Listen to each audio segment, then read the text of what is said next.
क्या आपने कभी ऐसा मंदिर देखा है जहाँ भगवान किसी शेर, गरुड़ या हाथी पर नहीं, बल्कि एक छोटे से मेंढक पर विराजमान हो? उत्तर प्रदेश के लखीमपुर खीरी जिले में एक ऐसा ही मंदिर स्थित है, जिसे देखकर लोग हैरान भी होते हैं और डरते भी हैं। कहते हैं इस मंदिर के पीछे एक राज छिपा हुआ है, एक ऐसी शक्ति का राज जिसे तांत्रिक शक्ति कहा गया है और बारिश से जुड़ा हुआ एक रहस्य है।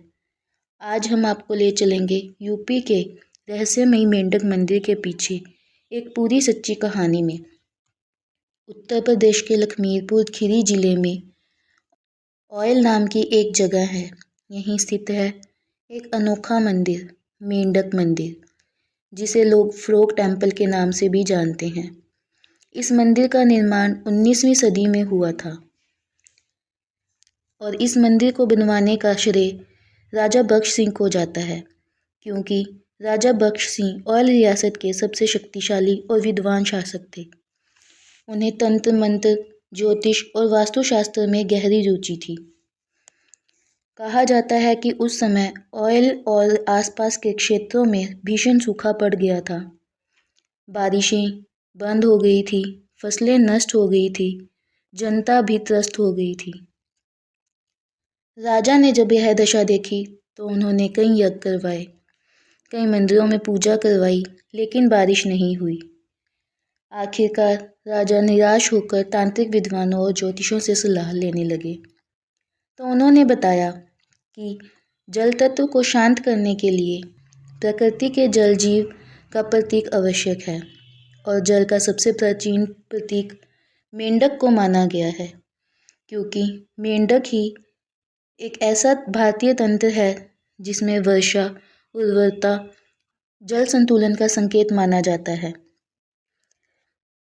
जब ऑयल रियासत के राजा बख्श सिंह ने इस मंदिर के निर्माण का आदेश दिया तो यह एक साधारण धार्मिक स्थल नहीं था।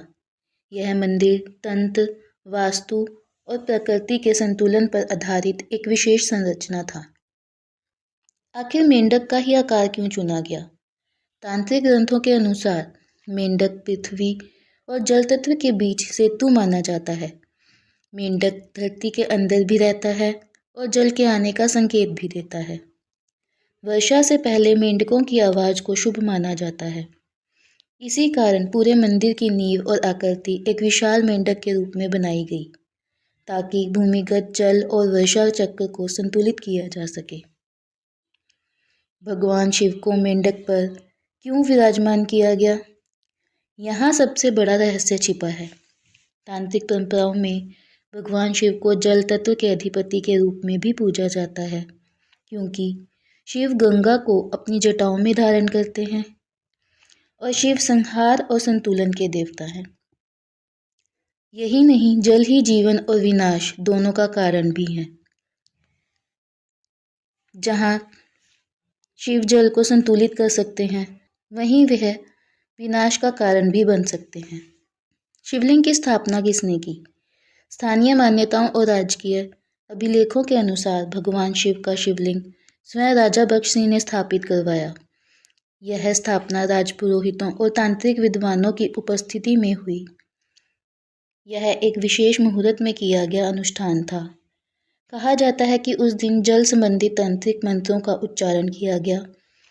यह शिवलिंग मंदिर के बिल्कुल मध्य भाग में रखा गया, मस्तिष्क के स्थान के समान माना जाता है। इसका प्रवेश द्वार पूर्व दिशा में क्यों है? वास्तुशास्त्र के अनुसार पूर्व दिशा सूर्य ऊर्जा को जागृत करती है। जल तत्व को सक्रिय करने के लिए सूर्य ऊर्जा का संतुलन आवश्यक है। इसलिए मंदिर का मुख्य प्रवेश द्वार पूर्णतः पूर्व दिशा की ओर रखा गया, ताकि सुबह की पहली किरण सीधे शिवलिंग पर पड़े। चारों दिशाओं में दैवीय शक्तियों को मंदिर के चारों कोनों में अलग अलग दैवीय शक्तियों की मूर्तियां स्थापित की गई। ये मूर्तियां रक्षा कवच की तरह काम करती हैं। हर दिशा की एक ऊर्जा होती है। जल तत्व असंतुलित हो जाए तो विनाश का कारण बन सकता है। इसलिए चारों दिशाओं में देवियों को स्थापित कर जल शक्ति को नियंत्रित किया गया। यदि शिव शक्ति बिना नियंत्रण के सक्रिय हो जाए तो वह वरदान नहीं विनाश बन जाती है। पूरे मंदिर को जब ऊपर से देखा जाए तो इसका आकार, मेंढक, आधार, शिव, केंद्रित शक्ति, देवी संतुलित रक्षा, पूर्व द्वार ऊर्जा प्रवेश, तो पूरा मंदिर एक जीवित तांत्रिक यंत्र बन जाता है। यही कारण है कि स्थानीय लोग आज भी मानते हैं यह मंदिर पूजा का स्थान कम और प्रकृति को साधने का स्थान अधिक है। क्या सच में बारिश हुई? लोक कथाओं के अनुसार जैसे ही मंदिर का निर्माण पूरा हुआ और विशेष तांत्रिक पूजा हुई, कुछ ही दिनों में तेज बारिश शुरू हो गई। सूखा खत्म हो गया, खेत हरे भरे हो गए। इसके बाद से लोग मानने लगे कि यह मंदिर सिर्फ आस्था नहीं बल्कि प्रकृति संतुलन का रहस्यमय केंद्र है। आज भी स्थानीय लोग मानते हैं मंदिर के पीछे रात में अजीब आवाज़ें आती हैं। कुछ लोगों ने मेंढक की आंखों में हलचल महसूस की। बिना कारण मंदिर के आसपास नमी बनी रहती है। कहा जाता है जो व्यक्ति इस मंदिर का मजाक उड़ाता है उसके जीवन में जल से जुड़ी परेशानियां आने लगती हैं। और ये भी माना जाता है कि आज भी वैज्ञानिक तौर पर सरकारों ने भी इसे छेड़ने की हिम्मत नहीं की, क्योंकि अगर इनमें से एक भी शक्ति हिली तो वह विध्वंसक का कारण बन सकती है। और इसको बिना किसी छेड़छाड़ के ऐसे ही रखा गया है और इसे बिना किसी छेड़छाड़ के आज भी पूजनीय स्थान माना गया है।